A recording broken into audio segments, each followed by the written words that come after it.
The church was silent, except for the faint creak of pews under restless guests, as I stood at the altar, heart pounding like a war drum. My best man, Jake, leaned in, whispering, "Ethan, you sure about this?" I wasn't, but I nodded. Because what else do you do when your world is about to crack open on what should have been the happiest day of your life? Clara, my fiancée, soon-to-be wife, I'd hoped stood backstage, her white dress a beacon through the crack in the door. She was everything fierce, brilliant, the woman who'd made me believe in love after years of cynicism. We'd planned this day for months, down to the lilies she loved and the playlist we'd danced to in our tiny apartment. But now, it was all hanging by a thread, because of one small thing I'd asked her to do. One little thing she refused. It started a month ago, over coffee in our cramped kitchen. Clara's eyes sparkled as she talked about her vows, her hands waving like she was painting the future. I'd been quiet, wrestling with a thought that had gnawed at me for weeks. "Clara," I said, setting down my mug, "there's something I need to ask you for the wedding." Her smile faltered, sensing the shift. "What is it?" she asked. I took a breath. "I want you to take my last name." It sounded simple, but it wasn't. My family name. Harper. Carried weight, not wealth or fame, but history. My dad, gone 5 years now, had been my hero, a firefighter who'd saved lives until cancer took his. His name was his legacy, the one thing I could carry forward. Clara knew this. She'd held me when I cried over his old helmet, still smelling of smoke. Her face tightened. "Ethan, I've told you, I'm keeping my name. Clara Bennett is who I am, my career, my identity. I've built everything under that name." She was a journalist, her byline known for exposing corruption, her words sharp as knives.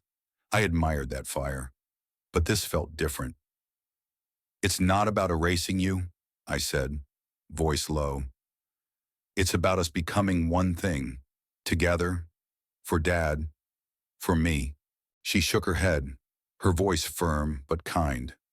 "I love you, Ethan, but I won't give up my name.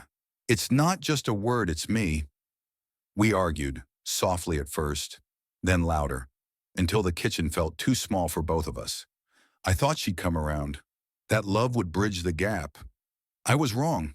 The wedding day dawned bright, the kind of June morning that promises joy. Guests filled the church, their laughter a cruel contrast to the knot in my chest. I stood at the altar, scanning for Clara, hoping she'd softened. When I saw her backstage, radiant but resolute, I knew she hadn't. I leaned toward the officiant, whispered my request. "Ask her one more time, please, before the vows." He nodded, understanding the weight of it. The music swelled. Pachelbel's canon, her favorite. Clara walked down the aisle, a vision in white, her smile tight but dazzling. The guests sighed, enchanted, unaware of the storm brewing. When she reached me, I took her hands, searching her eyes for a flicker of compromise. There was none. The officiant began, his voice warm, then he paused, looking at Clara.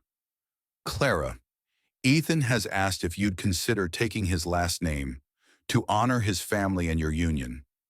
The church went still. Clara's hands stiffened in mine. Her eyes, those fierce green eyes I loved, locked onto me, not with love but with defiance. "No," she said, loud enough for the front rows to hear. A gasp rippled through the crowd. "I've told you, Ethan, I won't."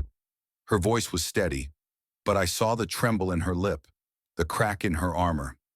She loved me, I knew that, but this was her line in the sand.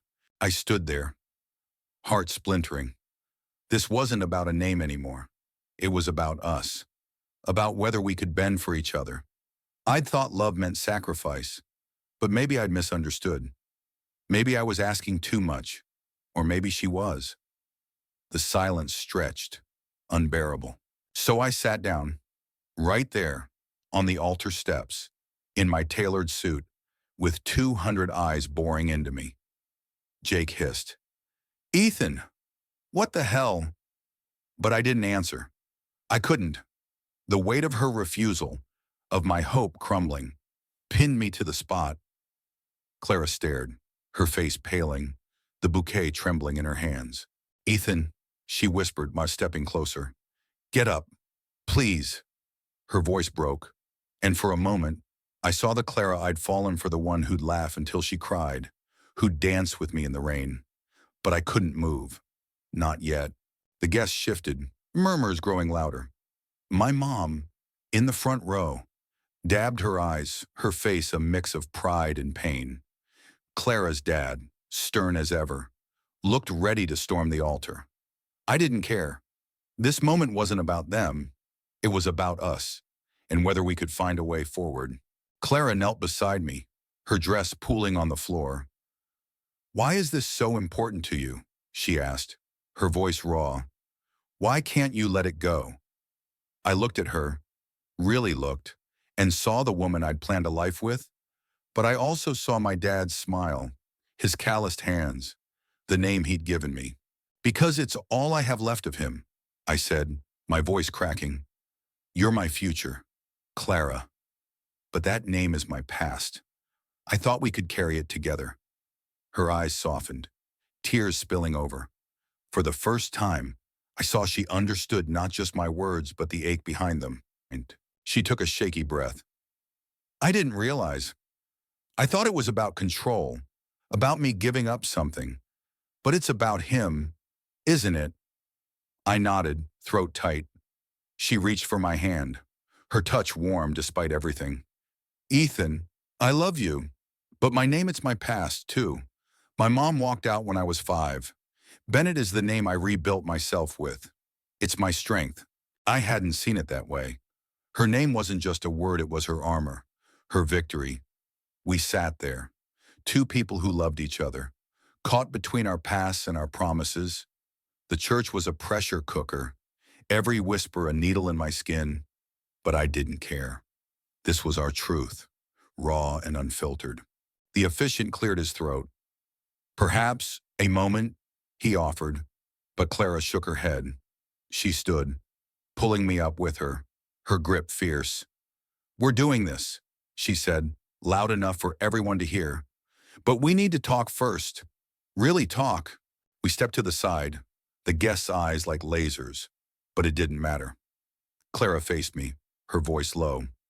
I won't take your name, Ethan, but I'll carry it with mine. Clara Bennett Harper. That's my compromise. Can you meet me there?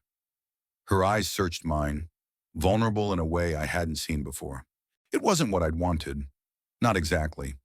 But it was her, giving what she could without losing herself. I thought of Dad, how he'd always said love was about building something together, not tearing each other down. Clara Bennett Harper, I said, testing it. It felt right, like a bridge between us. I nodded. Okay, let's do this. Her smile broke through, bright as the sun outside, and she kissed me, quick and fierce, right there in front of everyone. The guests erupted, some clapping, some crying, a few still confused. We returned to the altar, hand in hand, and the officiant, bless him, picked up like nothing had happened. The vows came, and they were messy, real, ours. I promised to love her fire, her stubbornness, her everything. She promised to carry my heart and my name in her way. When we said I do, the church roared, and I felt Dad there, somehow, smiling. At the reception, we danced under string lights, her head on my chest. I'm sorry I pushed, I murmured. She looked up, eyes soft. I'm sorry I didn't listen sooner. We're a team. Right. I nodded, pulling her closer. We weren't perfect, but we were us. Looking back, I wonder if I was wrong to ask, or if she was wrong to refuse at first. Maybe it's not about right or wrong, but about finding a way to honor both our truths. Love isn't a straight line. It's a messy, beautiful fight to understand each other. What do you think? Was I asking too much? Or was she holding too tight? Share your thoughts. because I'm still figuring it out. In for